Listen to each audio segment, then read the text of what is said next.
I want to comment about the Senate President's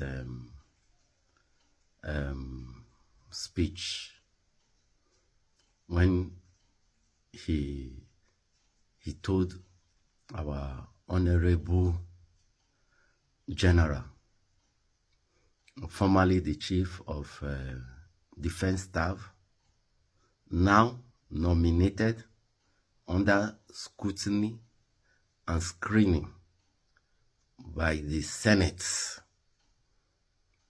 that the Senate President's statement is unbefitting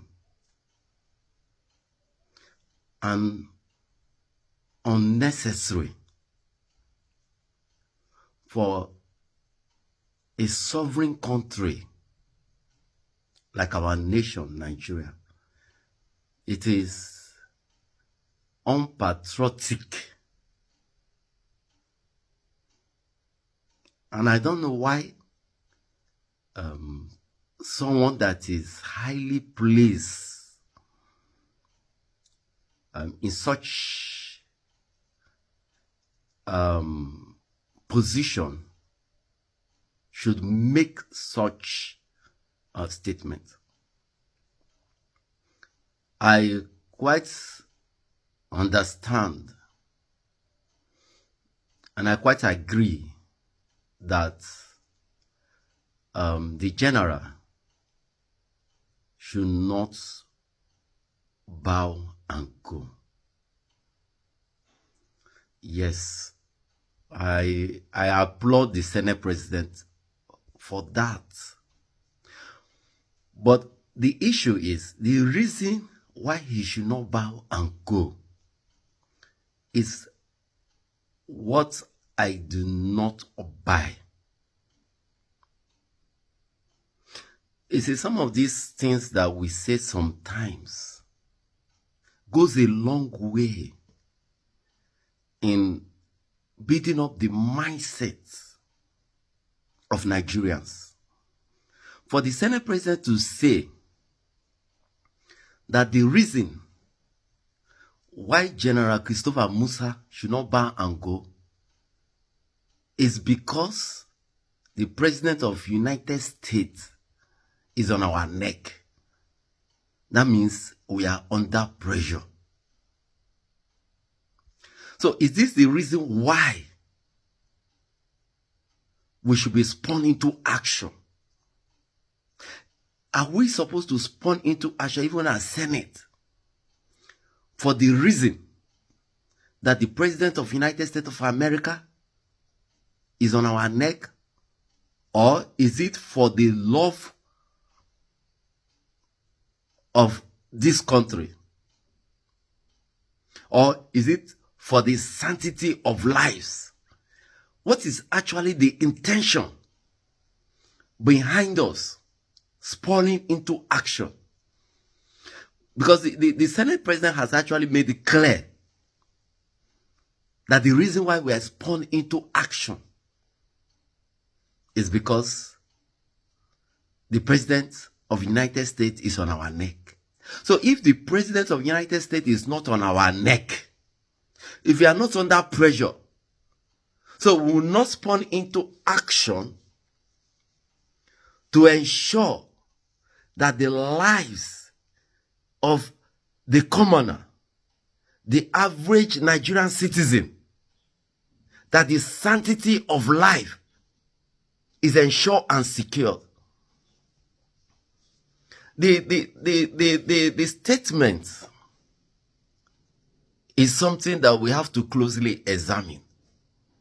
What is the driving force behind the actions that we take?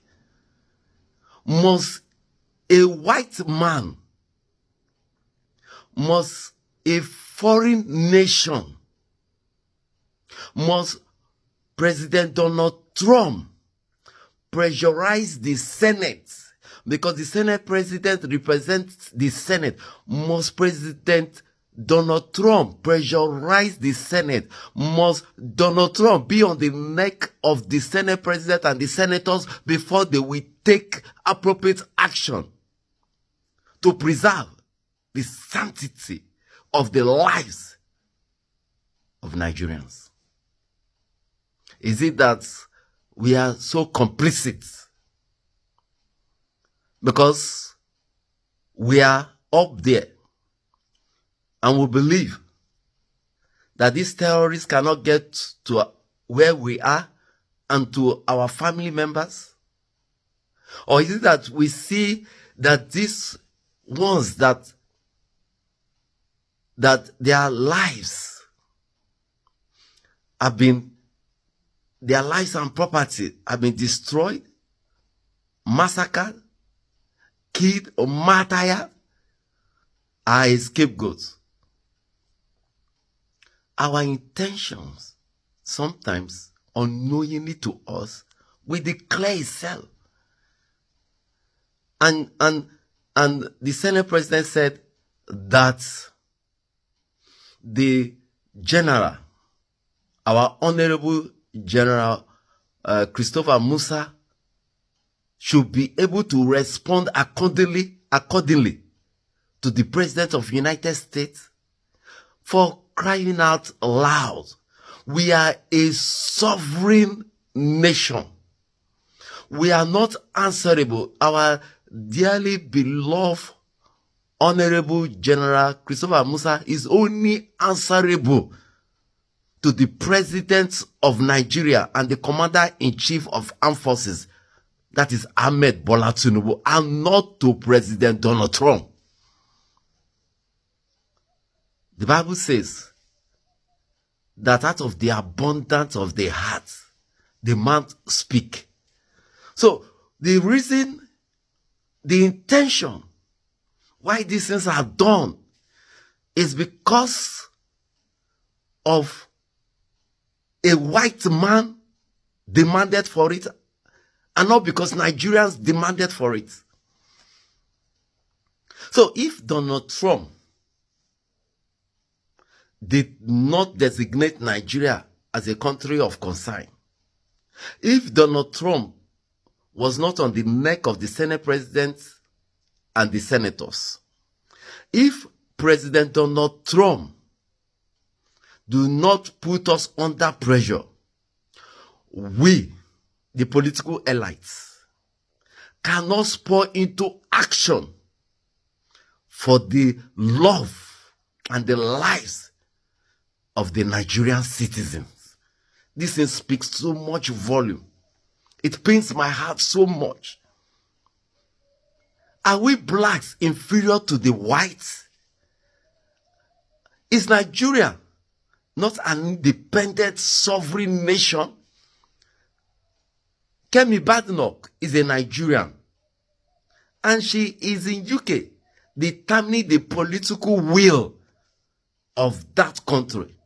And we have many talented Nigerians all over the world that are responsible for the economy and political development of other countries. Why can't we galvanize this talent, this intellectual capability in our nation and make our country to work? Must we depend? Are we bringing ourselves under recolonization? Are we still bringing ourselves to neocolonialism? Let me not speak the grammars that neocolonialism. Why? Why do we as blacks see ourselves inferior to the whites? Why must we think that the whites should think for us? Should Donald Trump think? No wonder he was making a statement concerning Somalia. Look at the derogatory statement made by Donald Trump concerning Somalia. Why? Because we blacks, we do not know our left from our right.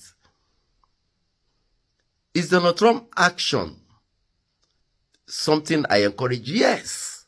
But it should not be a driving force for us to take appropriate action. We are independent-minded nation that can think for ourselves. We are not so low-minded that we'll be pushed to do what is right. Please, the Senate president telling the Honorable Christopher Musa to respond accordingly to the President of the United States is unnecessary. It's derogatory. It's an insult to the sovereignty of this nation. And for him to say that because we are under the pressure of Donald Trump, it's also unnecessary. The reason why General Musa should not bow and go, which I also want to applaud the Senate president for allowing that, is that Nigerians demand a detailed account on how he's going to go about bringing us out of this quagmire. Nigeria demands it. Constitutionally, is our right. So we